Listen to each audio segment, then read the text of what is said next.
Hi, so it's currently day 3 of my Imperfection challenge that I've set myself, and I'm currently recording the day 2 video. So, yeah, what happened? So yesterday was day 2 was a very busy day. I was helping out at a wellbeing festival on the stall, and it was a very early start, set up the day, pack up, and when I got back, my fairly ancient tech was crashing and not very happy with it. And during the day, I kind of wanted to maybe film at the festival a bit and bring you maybe something from like direct reflections from that. My phone is really bad, and that's the only portable thing that I probably could have had a go with. And it's been really cold recently. It crashes in the cold. Don't know if anyone else gets issues like that. Anyway, so it brings us now to this morning. I thought it might still be good to reflect on kind of things I picked up from yesterday. It's interesting that whenever you're around a larger group of people, you get to see like loads of different types of people from all different places mingling in amongst each other, and how how they interact with each other, and the being able to see them together and see the stark contrasts and differences that make everyone unique. I think it's really nice to see those contrasts in action and how they interact with each other. That's one of my favourite parts of being in a larger group, and I really value everyone's unique opinions and skills and everything that they bring into a place.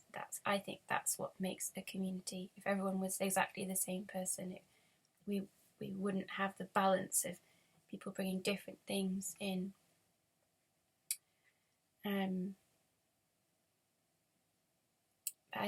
I did see, I don't know if any of you've noticed, there's been, in more recent times, I've seen more splits in lots of different areas, but kind of like a kind of one idea here and then a kind of a polarity of it, rather than loads of people in the middle. I think more recently there's been a bit more polarity. And one thing that I kept noticing, and is interesting for a wellbeing festival because there are a lot of holistic practitioners there, spiritual healers and things like that. There was space for tarot readers and psychics, a space for more energetic healers and physical healers as well. But if you thinking of things like Reiki and reflexology, and sound healing, and like holistic forms of massage and things, and then there was more like the crafty sections of things that people have made that people can use, and things like that. So if you think of the type of who the stall holders might be, the things that they might know about that they deliver for the world, and the type of clientele that would visit a festival like that as well. And the polarity that I noticed the most that I'm talking about is that there was a whole kind of cluster of people I was speaking to who were very aware of this whole version of society being a construct built by humanity, invented. It's not, necessarily a demand of Earth life that these constructs need to be here. It's just how we've made society, that is the structure that we live in, and we expect everyone else to live in to make that structure all work. And there were a lot of people who were speaking about living in that structure and the things they needed to do to be in it and to make it work. Obvious things being like earning money and making their kind of, I guess, their spiritual side fit into the human society side. That's a slightly simple way of putting it. There's loads of nuances within that, but anyway, there's so much complexity in what I just tried to say. I think you'll follow me, and then there's a whole load of other people who were saying we don't have to do that construct, so how can we mold that? Like we're always in periods of change. The only consistent thing is that everything changes, as they say. We're always in periods of change, but I feel like right now we're in a lot more change than we have been in the past.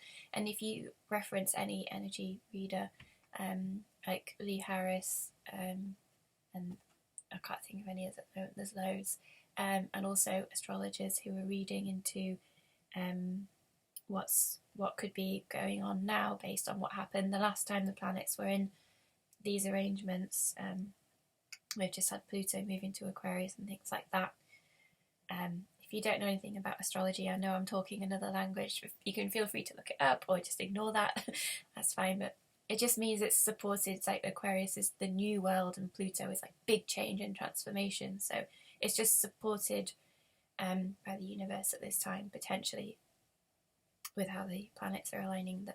And there's loads of layers in that. Like it takes lifetimes to learn astrology to the level of deep understanding, but that's a very simple version of it. Yes, I think we are supported into this change, but people are looking at how can we take what we've got and mould it and make it so that we are a lot more in tune with nature, with Earth.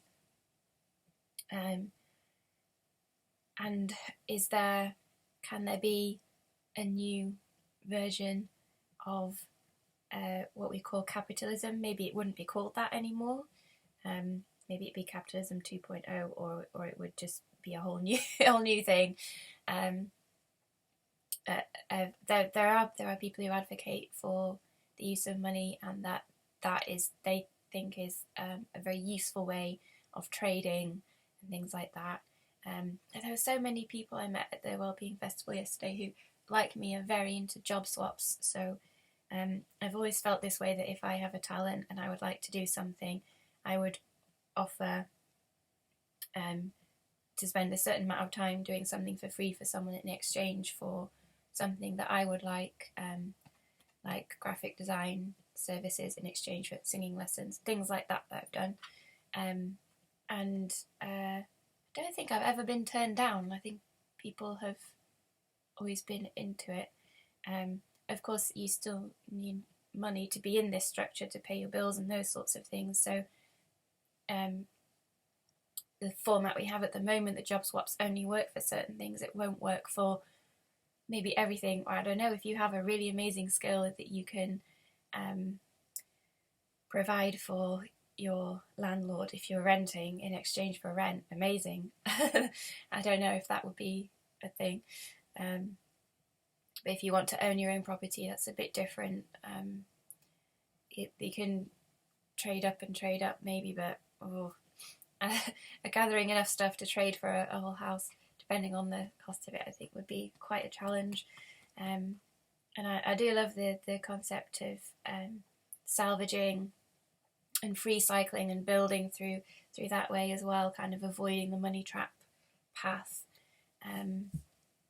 But I wasn't mainly meant to be going into my own opinion, but I might do another video. But it was just the polarity of people really wanting to make the structure work, and a lot of people wanting to let the structure go and just be our natural selves. Like we're here just to experience the earth and learn and enjoy it, and not necessarily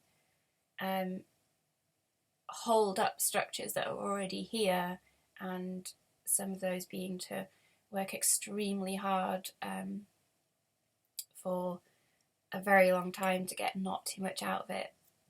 That's not everybody. I'm being a bit general in the kind of middle class Western world there, but it's a whole different global experience, of course.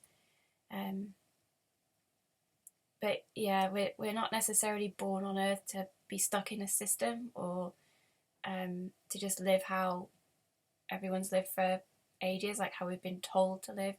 Oh, we're told you do this, then you do that, then you do that, and this, a lot of that came up in conversations yesterday, but this didn't exactly come up. But I think part of that is like the education system raises you to be in the system. It doesn't raise you to be a free-spirited individual human who can just kind of go into life going, oh, the earth is like this and this is like this, and why don't we do all these nice things? Like we live in a system where the earth is destroyed very, like, with like so much force every day, daily, by humans. Like we literally extract its juice out of its core with crude oil and all these things, and make them into poisons that kill it further. Like, and we have all these ways of trying to kill the earth, instead of just being part of it. And I truly believe that humans are meant to be caretakers of the earth. I believe every species has gifts, and gifts and talents and skills and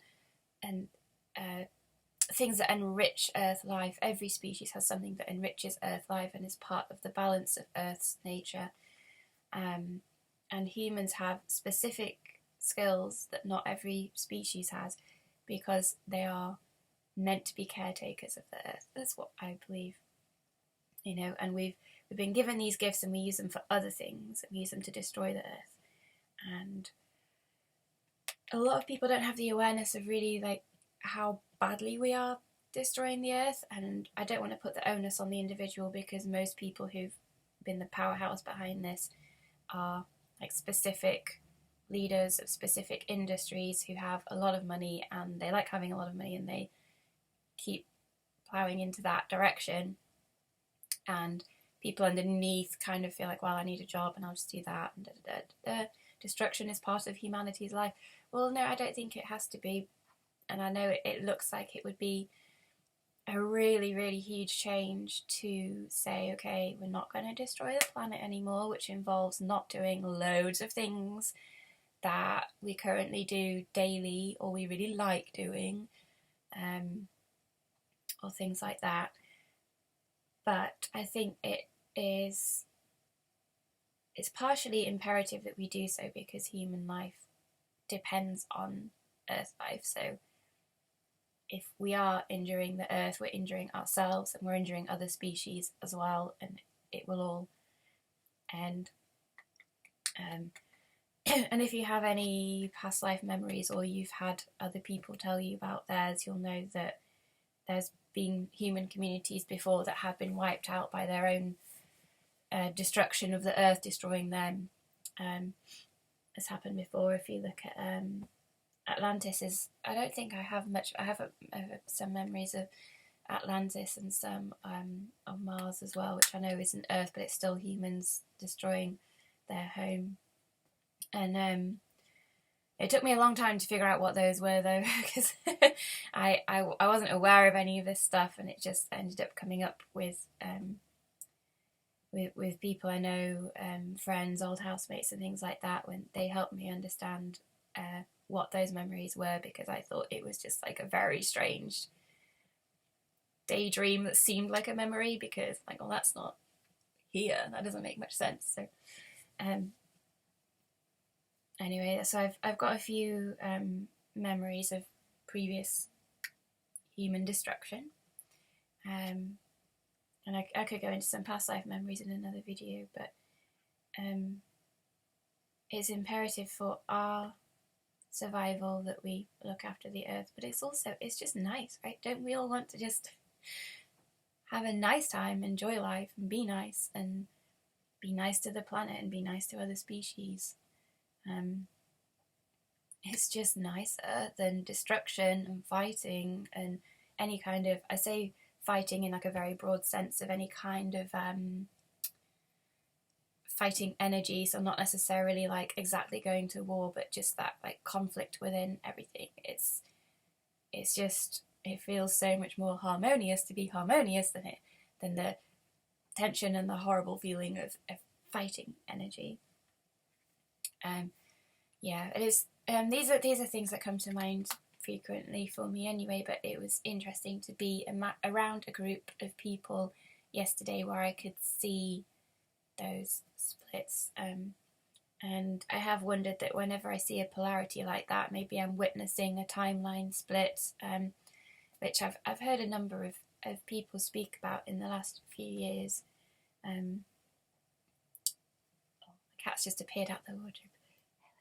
And a number of energy readers, astrologers and tarot readers and all sorts have spoken about the timeline split of the 3D Earth that we are used to and the 5D Earth that we're ascending to. And hi, she's meowing. I'll see to her in a minute though. She's just come out of the lower bit of the wardrobe and now she's asking to go up into a higher shelf. This is very common for her. She likes the different heights and layers, so I'll sort her out in a moment. But yeah, it was interesting to see the polarities and perhaps witnessing the 3D split and the 5D split. So the 5D is I don't want to think of it as a higher exactly, but it's like going up a level. It doesn't mean it's better or worse, is what I'm trying to say. But it's a higher energy, and I might do a video on the kind of signs to look out for 5D versus 3D, maybe something like that. There's probably a lot of stuff out there already on these sorts of things. Okay, I'll go because she's digging the wardrobe and she really wants to go on the top shelf. So I'll post this and I'll still do a day 3 video later. I'm just chilling out this morning. That's why I'm sort of in my whatever. And later I'm having a date night with my partner because we both often do jobs on weekends, so we tend not to date on weekends. So Monday night is our date night. So we have that so that we make sure we actually get some romantic time together. So I might be in my glad rags for date night later. I say glad rags in a really loose term because we're just going to be chilling out at mine because we've been out quite a lot recently. I don't know if you can hear me meowing, but I better go. So I'll pause this now and upload it soon and I'll do another video later.